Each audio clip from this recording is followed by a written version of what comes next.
नमस्कार, मी पंजाब डक. राज्यामध्ये जवळपास 4 ऑगस्ट पर्यंत राज्यात दररोज विखुरलेल्या स्वरूपाचा पाऊस पडणार आहे. पण तो पाऊस आता रिमझिम स्वरूपाचा नसणार आहे. आता काय होणार आहे, दुपारनंतर ऊन पडणार आहे, दुपारी 2-3च्या नंतर काळोकुट्ट आभाळ येणार आहे, अर्ध्या घंटाचा 1 तासाचा जोराचा पाऊस पडणार आहे. म्हणून हा अंदाज सर्व शेतकऱ्यांनी लक्षात घ्यायचा. तर राज्यात जिल्ह्यावाईज सांगायचं झालं तर सुरुवातीला आपण इकडं जे वंचित जिल्हे आहेत त्यांच्यासाठी सांगतो. एक म्हणजे सोलापूर जिल्ह्यासाठी आनंदाची बातमी. हे यात्रा परतल्याच्या नंतर म्हणजे आजपासूनच माझी यात्रा निघाली की लगेच राज्यामध्ये सोलापूर जिल्ह्याला देखील चांगला पाऊस पडणार आहे, म्हणून आनंदाची बातमी. धाराशिव जिल्ह्यात देखील पाऊस पडणार आहे, लातूर जिल्ह्यात देखील पडणार आहे, ह्या 5-6 दिवसामध्ये पडणार आहे.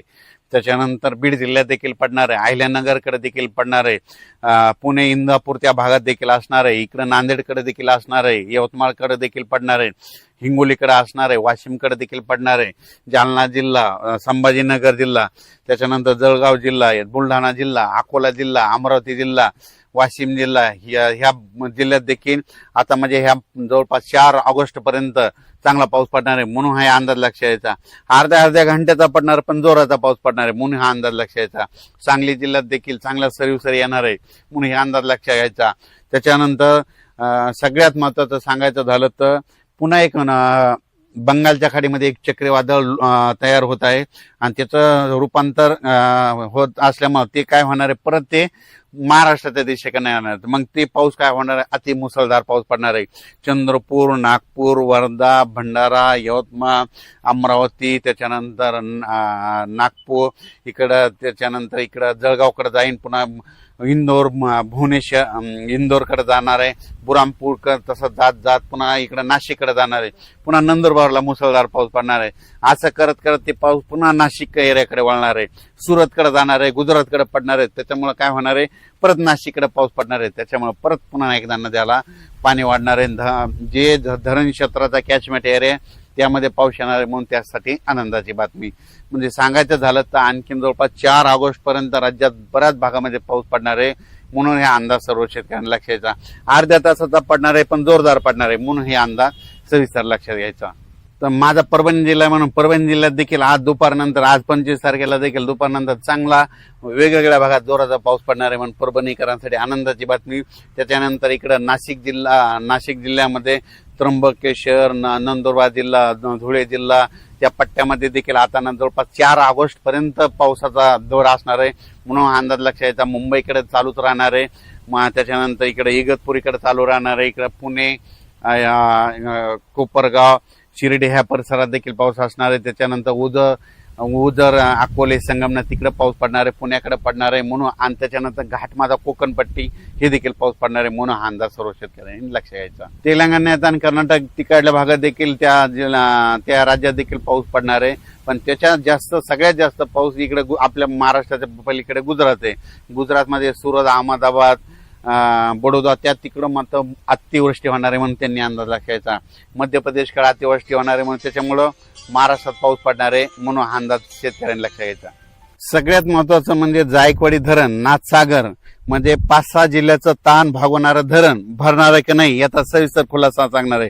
तर राज्यातल्या म्हणजे जायकवाडीचे जे धरण आहे, तर जायकवाडी धरणाची आज टक्केवारी तुम्हाला एक सांगू इच्छितो. आज राज्याची टक्केवारी जवळपास आता 41% गेलंय. तर माझा तरी अंदाज आहे ह्या म्हणजे 4 ते 5 दिवसामध्ये 55% जाणार आहे. कसं जाणार आहे आणि शेतकऱ्यासाठी पुन्हा भरणार आहे, आणि हे धरण जायकवाडी धरण यावर्षी भरणार आहे, त्याचं कारण सांगतो, सविस्तर खुलासा करतो. तर तुम्हाला एक सांगू इच्छितो, जायकवाडी जे धरण आहे, जायकवाडी धरणाचे म्हणजे पाणी कुठून येतंय, एक हरिश्चंद्रगड आहे आणि एक रतनगड आहे बघा. तर तुम्हाला सांगतो, हरिश्चंद्र गडामधून आंबित धरण आहे ते भरलेलं आहे, त्या मुळा नदीवरचे धरण आहे. त्याच्यानंतर निळवंडे धरण आहे ते जवळपास भरत आले, त्याच्या खाली मुळा धरण आहे, आणि त्याचं पाणी काय होतं, राहुरीला येतं, राहुरून नेवाशाकडे येतं आणि ते गोदावरी नदीला लागत. त्याच्यानंतर रतनगड आहे, रतनगडमध्ये प्रवरा नदी तिथून उगम पावती, तिथं काय होतं, भंडारा धरण आहे, ते भंडारदारा देखील भरलं, तिचं पाणी निळवंडेला येतं, निळवंड्यातून आढळायला येतं, हे आढळा निळवंडे आणि त्याच्या बाजूचे छोटे छोटे सगळे जे धरण आहेत हे सगळे भरलेत, आणि त्याचं काय होतं, त्याचं पाणी लगेच गोदावरीकडे येतं. त्याच्यामुळे जायकवाडी धरणासाठी पाणी येण्यासाठी खूप चांगलं आहे. त्याच्यानंतर तुम्हाला एक सांगू इच्छितो, इगतपुरी आणि घोटी. इगतपुरी आणि घोटीमध्ये त्याच्या बाजूला कोणतं धरण आहे? एक दारणा धरण आहे, भाम धरण आहे, कडवा धरण आहे, भावली धरण आहे. हे असे त्याच्या पुन्हा छोटे छोटे 1-1, 2-2 टीएमसीचे धरण आहेत. ते जवळपास सगळे भरले. आणि त्या ते जे दारणा धरण आहे त्याचं पाणी काय होतं, तिथं नांदूर मधनेश्वरला येतं. मग नांदूर मधनेश्वरला तिथं गोदावरी नदी आहे. मग त्या तिथं आल्याच्या नंतर ते नांदूर मधनेश्वर भरलेलं आहे. आणि नांदूर मधनेश्वरला धरणाला पाणी कुठे येतं? त्र्यंबकेश्वरला येतं. त्र्यंबकेश्वर मग तिथं गोदावरीचं उगम स्थान आहे. मग ते त्र्यंबकेश्वरला काय झालं की त्या ठिकाणी गंगापूरचं धरण आहे. ते गंगापूरचं धरण जवळपास आता भरलेलं आहे. आता त्याचं पाणी नाशिककडे येतं, नाशिकमधून नांदूर मधनेश्वरला येतं. आणि विशेष म्हणजे हे सगळं पाणी गोदावरी नदीकडे येत असतं. पण येत असताना काय होईल तुम्हाला एक सांगू इच्छितो की येत असताना आता सध्या आणखीन आज 25 तारखेला 26 तारखेला नाशिककडं आणि त्या त्र्यंबकेश्वर भागात निफाडकडं त्या परिसरामध्ये आणखीन असाच पाऊस चालू आहे. आणि तुम्हाला सांगू इच्छितो नांदूर मधनेश्वर मधून जवळपास 50 ते 60 हजार क्युसेसनं पाणी येत असल्यामुळं आता हे जायकवाडी धरण आहे हे 41% झालंय. मी कालच म्हणलं होतं ना आजच्या वेळेपर्यंत 42% होईल, तर आता हे 42 आता दुपारपर्यंत होईल. मग त्याच्यानंतर ह्या पावसामध्ये माझा तरी अंदाज आहे 55 ते 56% जाणार आहे. पण त्याच्यानंतर काय होणार आहे, ऑगस्टमध्ये परत एकदा असाच पाऊस येणार आहे. त्याच्यामध्ये ते जवळपास 80% जाणार आहे. आणि सप्टेंबरमध्ये मात्र ते संपूर्ण जायकवाडी धरण भरून जाणार आहे. म्हणून नांदेड जिल्ह्यासाठी आनंदाची बातमी, हिंगोली जिल्ह्यासाठी आनंदाची बातमी, परभणी जिल्ह्यासाठी आनंदाची बातमी, जालना जिल्ह्यासाठी आनंदाची बातमी, गेवराई तालुका, त्याच्यानंतर त्या कॅचमेंट एरियासाठी आनंदाची बातमी, संभाजीनगर जिल्ह्यासाठी आनंदाची बातमी. कारण की संभाजीनगरला सगळं पिण्यासाठी पाण्याचं तेच आहे. म्हणजे ह्या 5-6 मराठवाड्याची तहान भागवणारं धरण ते भरणार आहे. म्हणून शेतकऱ्यांसाठी सर्वप्रथम ही आनंदाची बातमी. कसं भरणार आहे हे तुम्हाला डिटेल दिलं. कारण की सगळ्या ज्या प्रवारा जी नदी आहे त्या प्रवारा नदी सगळ्या ज्या नदी आहेत त्याचं पाणी सगळं गोदावरी नदीला येऊन भेटतं. त्याच्यामुळे हे धरण भरणार आहे. म्हणून सर्व शेतकऱ्यांसाठी आनंदाची बातमी. त्यातले आता आणखी जे छोटे छोटे मोठे धरण आहेत ते देखील काय होणार आहे, काही धरणं ऑगस्ट मध्ये भरतील, काही सप्टेंबर मध्ये आणि ऑक्टोबर मध्ये परतीचा पाऊस खूप पडणार आहे त्याच्यामध्ये भरणार आहेत. म्हणून सगळ्यांसाठीच आनंदाची बातमी. पण आता हे राज्यात आता हे पाऊस कधीपर्यंत राहणार आहे?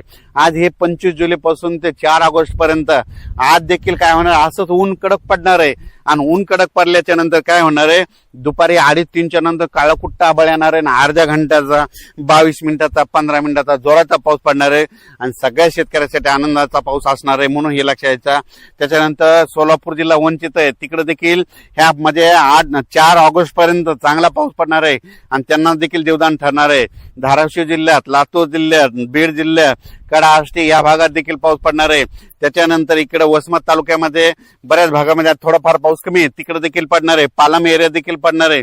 म्हणजे सांगायचं झालं तर जवळपास आता म्हणजे ह्या 4 ऑगस्ट पर्यंत दररोज वेगवेगळा पाऊस पडणार आहे. म्हणून हे लक्षात. आज देखील 25 तारखेला काय होणार आहे, दुपारनंतर विखुरलेला स्वरूपाचा पाऊस पडणार आहे.